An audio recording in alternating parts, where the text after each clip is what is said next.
Welcome, Louise Turkington. Thank you very much for coming on the show and getting involved. How are you? I'm great, thank you, Louis. But as I said to myself when I first saw you on my screen, I love the top. Really great choice. It's made my day, and your backdrop is just epic. I'm sorry if I'm not looking at you. I'm looking at everything behind you. There's quite a collection there. How long have you been building your wall?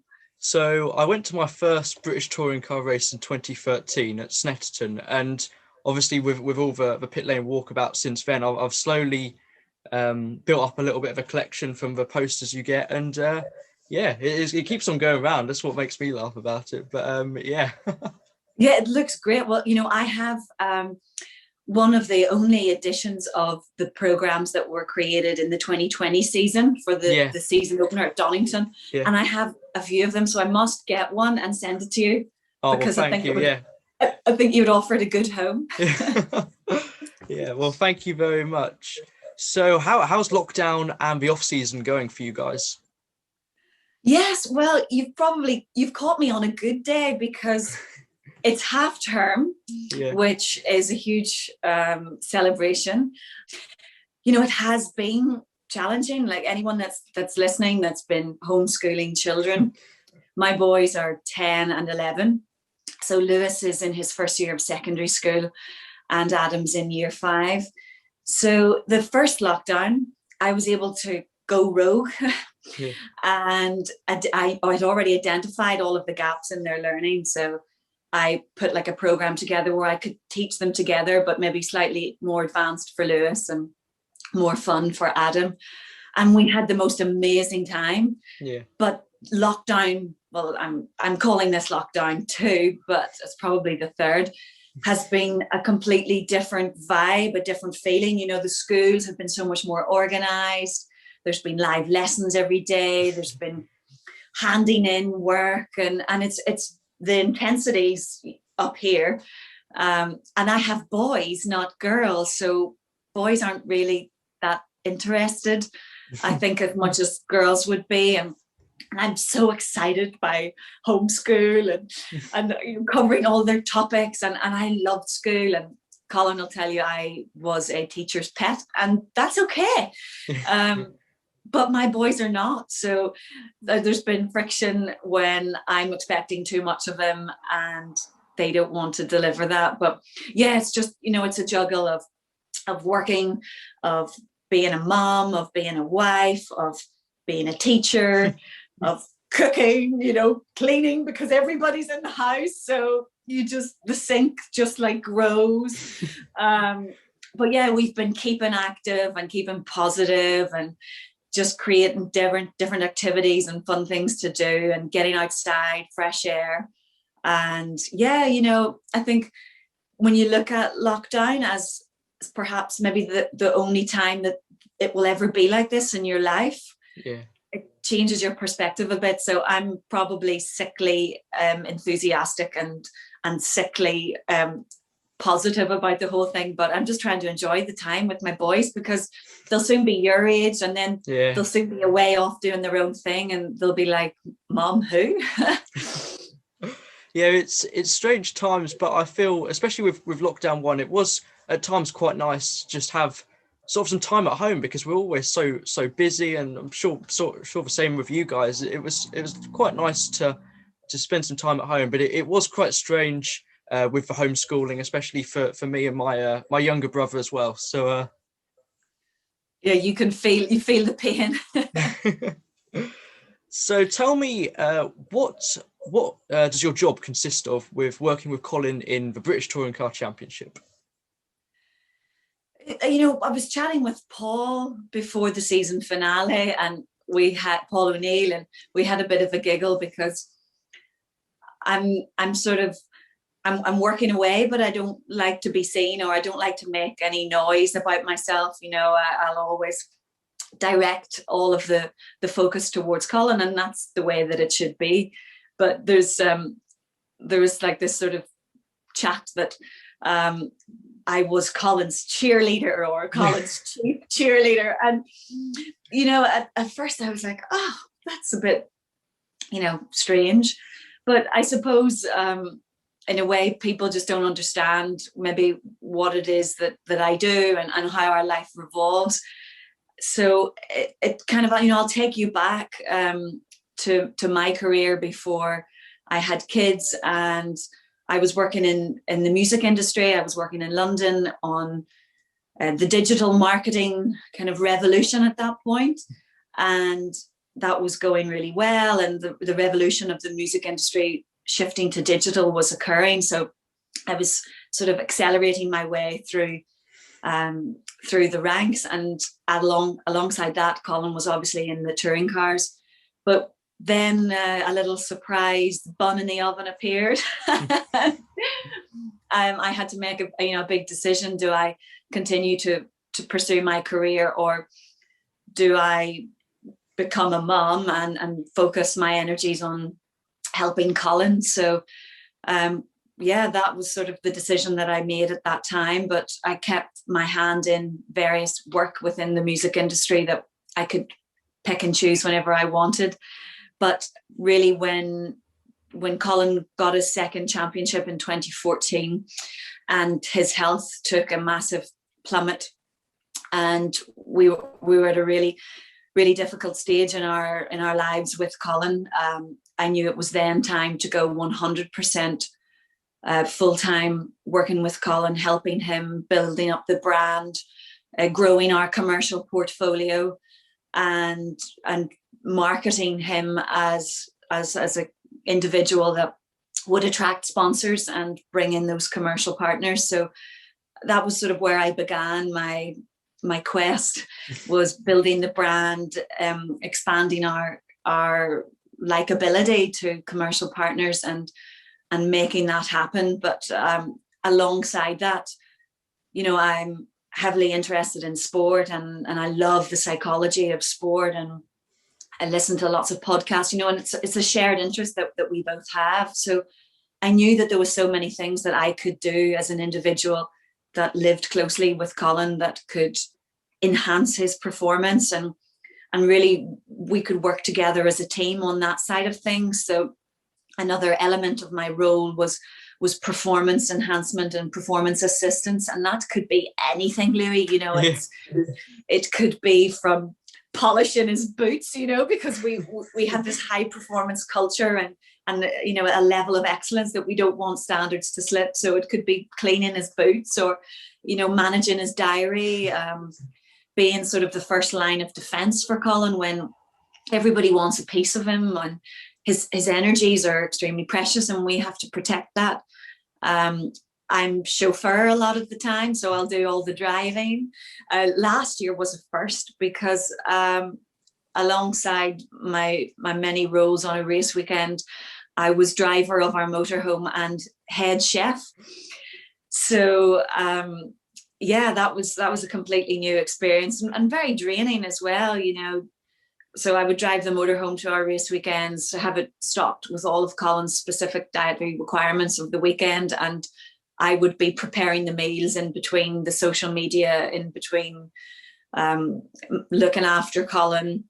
It was a pretty full on, but there's a lot of things that I do, and maybe I won't say it all, because a lot of what I've helped Colin with, we find that maybe that's a sort of another string in his bow.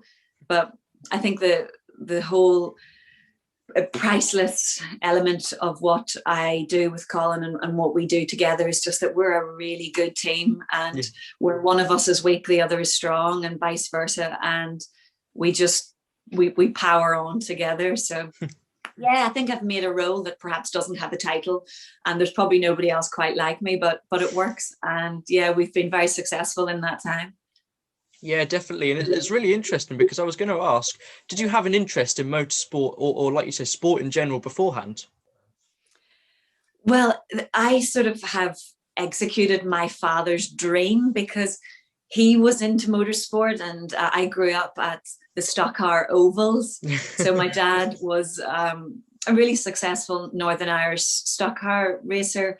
So I grew up at the ovals. I grew up in that competitive environment where you came home on a Saturday night from the evening's racing, and you stunk of fuel, and you'd had a chip and a can of Coke, and the thrill, but obviously in those days it was really dangerous. And that's one thing that sticks with in my mind, and I talk to Colin about as well.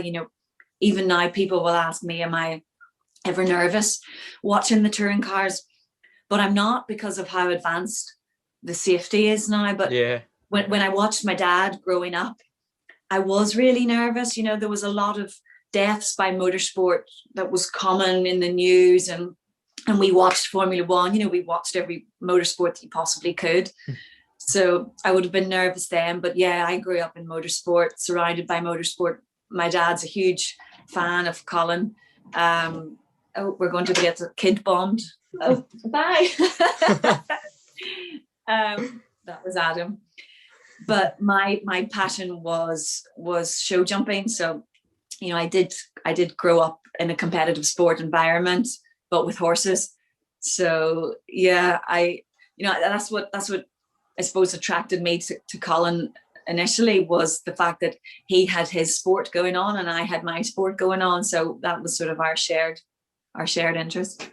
And that's cool. And would you say, have you got a favorite thing about motorsport and British touring cars, and especially working in it? I think it's the people, Louis. Yeah. It really is. It's like nothing else. There's wonderful people that you do feel like you're soldiers going to battle. People would throw themselves in the line of fire for you. And I love that. There's just such a really deep connection with people. And even though it's so fiercely competitive, there's just a lovely network of people that, it makes you feel part of something. And, in a similar vein to that, we have really missed that extended network of people that come along to the race weekend. 2020 definitely was like no other.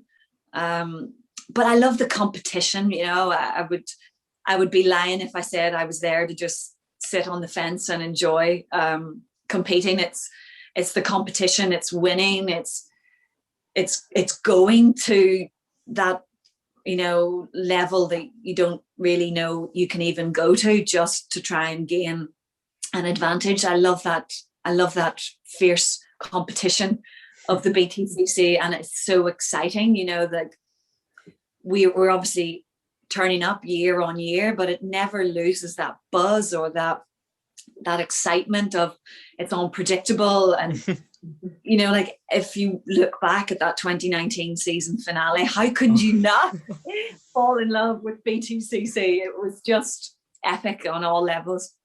Yeah, it was absolutely brilliant. You mentioned how competitive you are and how you love the competitive nature of British touring cars. Who would you say is more competitive out of you and Colin? Oh God, you'd probably be better asking our kids. Okay. I think we probably have a shared level of competitiveness, and that's probably our secret weapon, because I will not relent, because I know that can maybe help Colin be more competitive, representatively on track. But we've trained together a lot throughout our lives, and Colin, of course, is faster, runner than me, and he's better on the bike, but I'll still give it everything I've got. So it's good, but I suppose that helps us do what we do, because we're always trying to notch on that little bit more. Yeah. And going back to working in the British touring car paddock, would you say your view on motorsport has changed since working in amongst it? I suppose in a way, yes and no. Like I think it's a really fierce world, and it's ruthless, and there's no room for error on many levels, and I think that how difficult it is to be successful, firstly, and how difficult it is to sustain that success is massive. And I don't think I would have believed just how much you have to invest to be successful in motorsport, to make a good living out of motorsport, to have the right people around you to keep doing that. So I think it has surprised me just how much of the ingredients it takes to be successful. That has definitely surprised me. But I think it's quite similar to many industries. There are parallels. I do find the similarities between the music industry and the motorsport industry very similar, and I think that's probably helped me slot in and do what I do, because I'm not intimidated, and I learned a lot of that by the best in the business in London. So yeah, it's a weird world, but it's extremely rewarding. But you definitely have to go the extra mile every time, and then some. Yeah, that's very interesting. And what would you say is the most difficult part about working in the motorsport industry?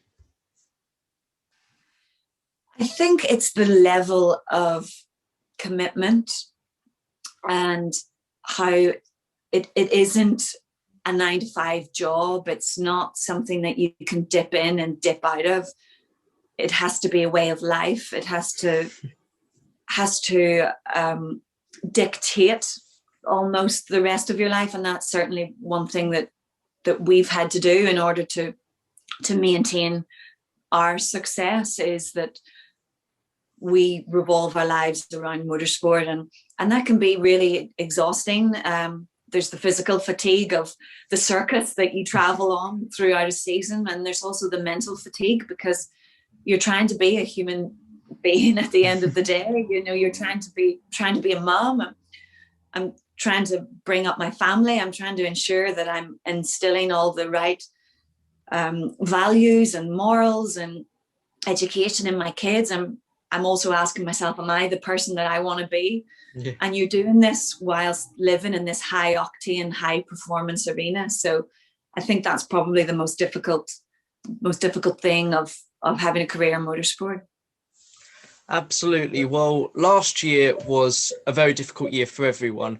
Would you say, in terms of British touring cars, it was the most difficult season you've ever done in terms of working in it?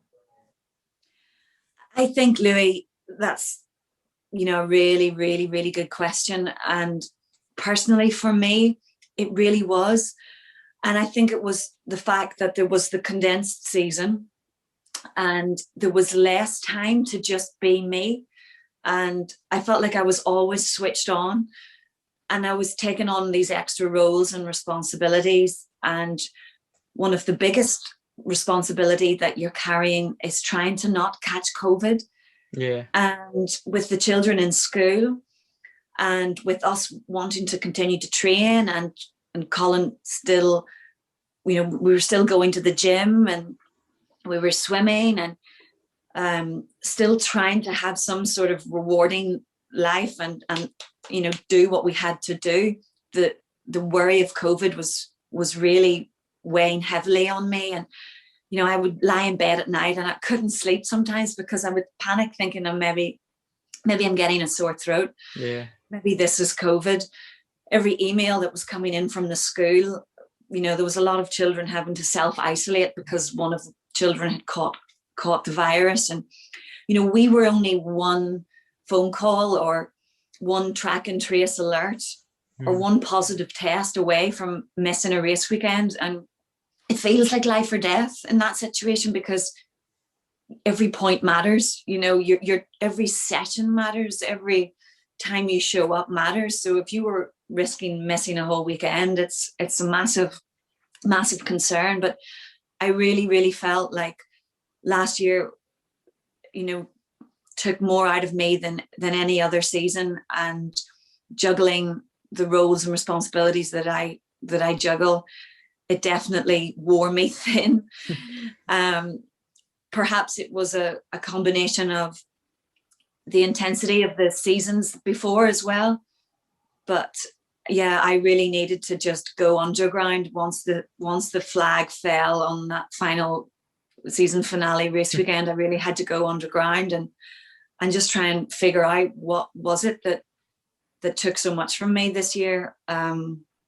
So yeah, you know, you probably had no idea that this question would even lead to this, but you know, I've really had to reassess a lot of the structures within our lives, and I will be taking on a new role this year with another manufacturer, and I will be stepping down from my roles with the Colin Turkington Motorsport world. So yeah, that's been a big change, and one that hopefully will bring maybe a little bit of better balance into my life. Well, I didn't expect that. It must have been, as well as like the other things you mentioned, things like the back-to-back race weekends and obviously schoolwork, like you mentioned, they must have played a big part as well. Well, yeah, you know, like I have really high standards for the kids. So we would be doing all of their homeworks that maybe didn't need to be in until the Monday or the Tuesday. We would be doing those on a Thursday before we head to the race weekend, and you're juggling so many things. And I think for me, it maybe just felt like there was no start or end point.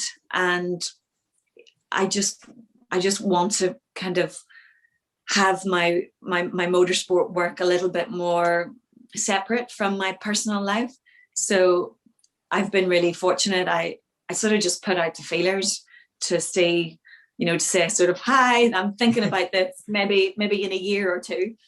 But it's all happened quite quickly with the opportunity that I've been offered, and it's amazing. And we've thought long and hard about it, and we've discussed it, and we've arranged logistics moving forward, how things will change. But yeah, I'm really excited about it, and I'm really proud of what we've achieved together up until now. But it's a new exciting chapter, and hopefully will only bring new motivation. Absolutely, and I look forward to see what the future holds. Thank you, Louis. Thank you. So obviously we've got the British Touring Car season coming up quite soon. What do you most look forward to when the season's coming up? Oh my goodness. I think it's the adrenaline. There's a build-up of adrenaline. You know, once dates start to get confirmed and your diary fills up and everything starts to fall into place, you know, the first few tests, you get the sight of the livery, of the suits, you know, you get all your partners confirmed, and that adrenaline starts to build because of the anticipation of the new season. It's almost like every year with the BTCC, it's rubbed out and it's a blank sheet of paper. And this year, perhaps more so than ever, with all of the driver shuffles and the changing of some of the rules as well, with the qualifying format, the option tires, and the maximum success ballast. You know, it's really spicy.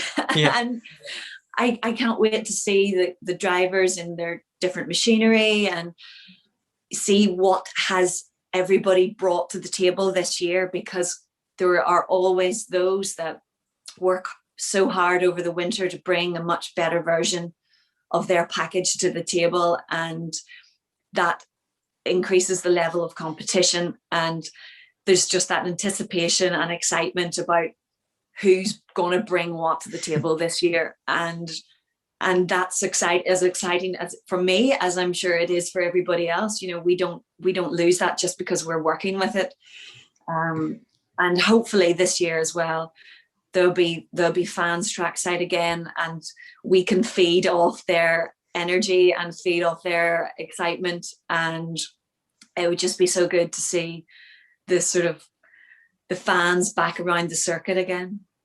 Yeah, absolutely. I definitely agree with that one. And like you, I love the off season actually, because I know we've not got any racing, but as a fan, it's always great to, you know, be in the comment sections of various, you know, social media posts predicting who's going where, and thinking of new sponsors that could be moving teams or new paint jobs, and that you know always is very exciting. Oh yeah, absolutely, and we feel it too. So I can imagine that anticipation's building everywhere at the moment. Absolutely. Well, I won't keep you for too much longer. Just to ask a few more questions. Obviously, quite recently, it was announced that Jade Edwards would be doing a whole season in British touring cars. Do you think you would ever come into drive in British touring cars? Louis, I said maybe about 5 or 6 years ago that right when I turned 40, I want to do a season in tin tops, like maybe much lower key series. And I said that I would do that because I want to show my kids that anything's possible and that age is, it's not a barrier to anything. So I would love to compete in something. And last year, actually, I had my first coaching session with Colin at Snetterton. This was pre-season testing one. And there was a BMW Cup car that I got to drive around Snetterton, and Colin, God love him, he's bound to have been sick, but he sat with me for at least a couple of hours and it was so much fun, and I felt amazing from it. But I know what I'm good at, and I know I wouldn't be good at that.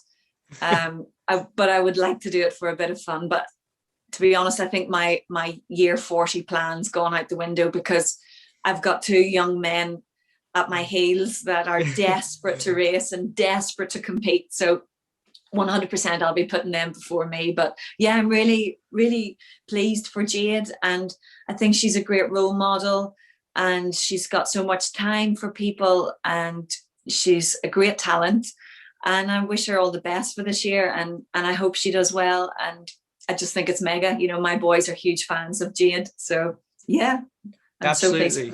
Yeah, and after such a great sort of one-off session at Silverstone last year, which was brilliant to see with Powermax racing in the Vauxhall Astra. Yeah, and it's not easy. This is the thing. Like, I think when Jade was making her appearance on the BTCC grid, there was so much attention drawn to the fact that she was a female, and isn't this great for the industry that we've got a female driver? And yes, I totally agree. But I think there maybe wasn't enough noise made about how difficult it must have been to be reasonably competitive in that car. How technical you've got to be, how talented you've got to be, how, I can't even put into words just the level of difficulty that you've got to get through to be good at that. And I don't think maybe she got the credit that she deserved, but what she did was amazing. Absolutely, I totally agree with you. I think British touring cars is by far the hardest championship in the UK, possibly even the world. I spoke to Michael Crease recently, and I asked him, what does British touring cars mean to you? And he was like, well, it's the hardest thing I've ever done. And I can completely imagine that. It is. And people look in from the outside, even from other series, throughout the world. They look in from the outside and they're like, wow, BTCC, it's got the glamour, it's got the fun, it's exciting racing, and I would love to do that, and I think I could be top 10. But they get the biggest wake-up call in their lives when they jump into those touring cars and they're maybe not even inside the top 20. Yeah. It's so competitive. There is no margin for error. And it's just the rough and tumble and cutthroat racing that it is. It's so intense. And I think people do get a big wake-up call when they arrive in and they think, oh, this is maybe more difficult than I thought. Yeah, I'm a huge fan of all of the drivers on the grid. I think it's obviously one of the most difficult championships in the world. And yeah, I'm a fan of them all. It's absolutely not easy, and they all do a superb job of putting on a wonderful show. Definitely. And we saw a few seasons back in 2018 when Colin won the championship. We had, 17 different race winners, and, Colin only won one race, and it just shows how open the field is as well, with so many great drivers, loads of different great cars as well.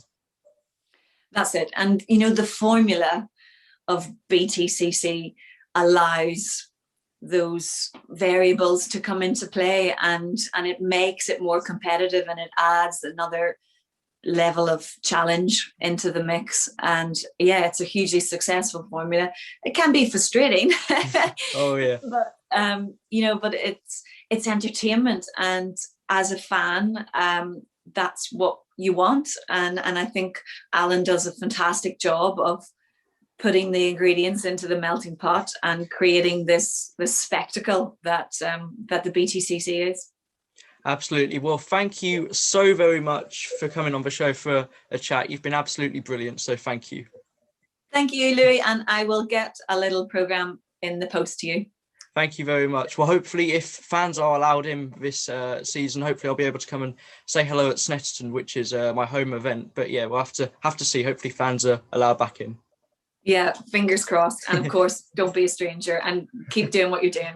Thank you very much. All right, Ben, see you soon. Okay, bye. Bye.